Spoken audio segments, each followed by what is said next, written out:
Hi hello welcome back to my YouTube channel Twinkle Swathi YouTube channel. Please అందరూ like చేయండి, share చేయండి, subscribe చేయండి.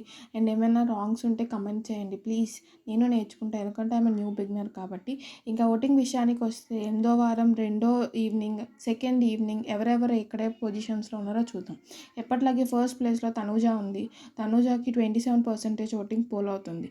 తనూజకి ఎందుకు అంత ఓటింగ్ అవుతుందని అందరూ అనుకోవచ్చు, ఎందుకంటే కంటెంట్ మొత్తం హౌస్లో తనూజ చుట్టూ తిరుగుతుంది.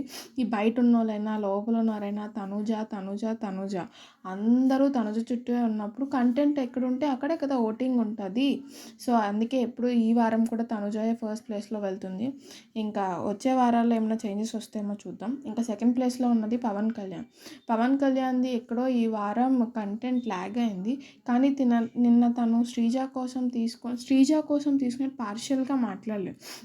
తన పాయింట్స్ పెట్టే విధానం కానీ, నేను షేప్స్ టాస్క్లో భరణి గారికి శ్రీజాకి అయిన దాంట్లో తను చెప్పే పాయింట్స్లో కూడా సుమన్ శెట్టి క్లారిటీగా ఎక్స్ప్లెయిన్ చేశారు.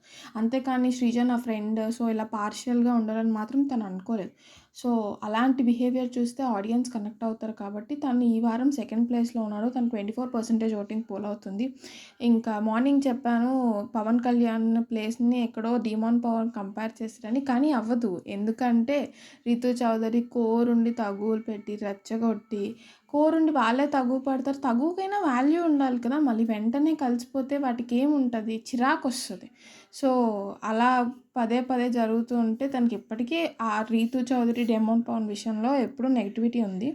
సో ఇదే కంటిన్యూ అవుతుంటే వాళ్ళకి ఇంకా నెగిటివిటీ పెరుగుతూనే ఉంటుంది. సో నెక్స్ట్ థర్డ్ ప్లేస్లో ఉన్నాడు డిమాన్ పవన్. కానీ మార్నింగ్తో కంపేర్ చేస్తే ఇప్పుడు కొంచెం ఓటింగ్ తగ్గింది. సో 15%తో ఓటింగ్ వెళ్తుంది. కానీ చూద్దాం, తనకి వరుసగా ఇలా రీతు చౌదరితో ఇలాగే నెగిటివ్ పడితే సో తనకు ఓటింగ్ తన లీస్ట్ ప్లేస్లో ఉండొచ్చు.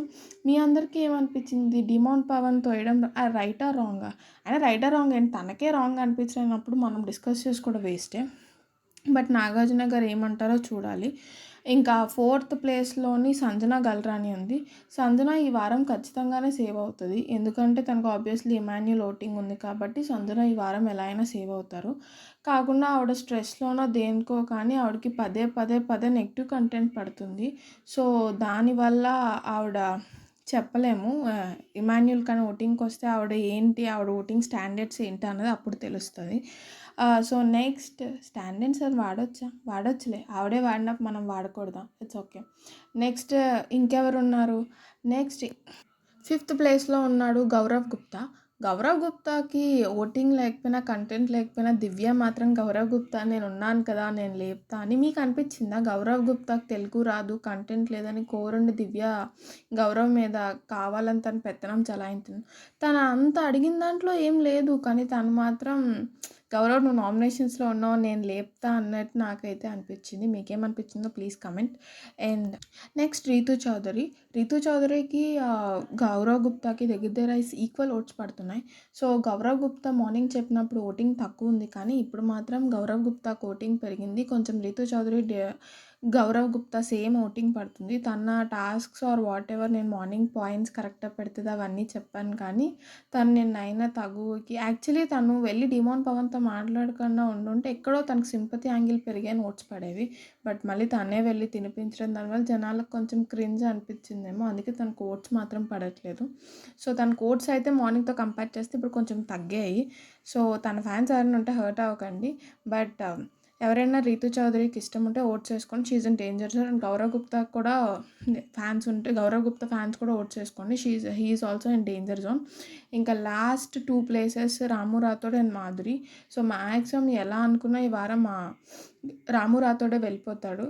ఎందుకంటే మాధురికి తన పొలిటికల్ సర్కిల్లో ఎంత ఓటింగ్ పడుతుందో మనం చెప్పలేం. ఎందుకంటే పొలిటికల్ వాళ్ళు ఈ వెబ్సైట్స్లో పోల్స్లో వేయరు కాబట్టి వాళ్ళు ఓన్లీ అఫీషియల్ ఓటింగ్స్లో వేస్తారు. సో ఒకవేళ కంటెంట్ ప్రకారంగా అయినా కూడా మాధురిదే కంటెంట్ ఎక్కువ రాము రాథోడ్ కన్నా. రాము రాథోడ్ది కంటెంట్ చాలా తక్కువ మాధురితో కంపేర్ చేస్తే. సో అండ్ టాస్క్స్ కూడా అంత బీభత్సంగా తన ఇంపాక్ట్ చూపించిన టాస్కులు కూడా ఏం పడలేదు. సో మ్యాక్సిమం ఈ వారం సింగిల్ ఎలిమినేషన్ అయితే రాము రాథోడ్, డబుల్ ఎలిమినేషన్ అయితే మాధురి. సో వీళ్ళిద్దరిలో ఎవరో ఒకరు వెళ్ళిపోవచ్చు. సో చూద్దాం. మీకేమనిపించిందో please comment. Please like, do subscribe my channel Twinkle Swathi YouTube channel. Please like, share and comment, subscribe to my channel Twinkle Swathi.